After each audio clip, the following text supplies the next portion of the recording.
This is just one of the many examples of how contradictory and hypocritical many of these stances of liberalism and freedom and societies that we should all follow. This interview between Julia and Barghouti is just one of the most obvious examples of many that show how the Western hypocrisy and liberal hypocrisy has actually been quite prevalent. And instead of just pointing out that this is racism or supremacy or whatnot, I want to give a message to Muslims here.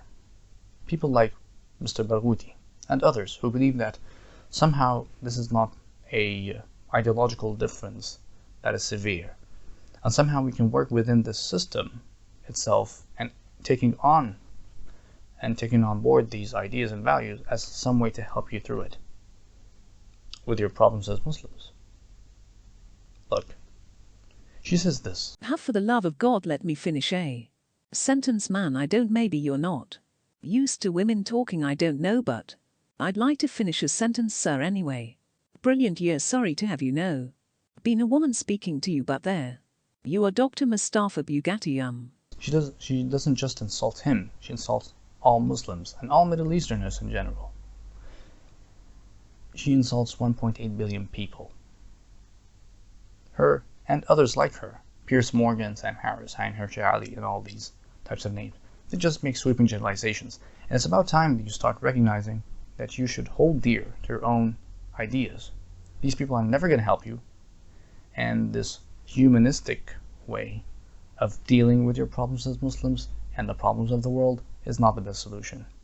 She tells him, you don't know how to talk to people and women. I mentioned in a video before, I think, about how we are seen by the West, from the paintings of the 18th century about objectifying women, till today by Joseph Nye, prominent political scientist, saying that how we are obsessed with particular things of these types of acts, and somehow we need to be controlled. And when she says just that, O believers, do not associate closely with others who would not miss a chance to harm you. Their only desire is to see you suffer. Their prejudice has become evident from what they say, and what their hearts hide is far worse. We have made our revelations clear to you, if only you understood.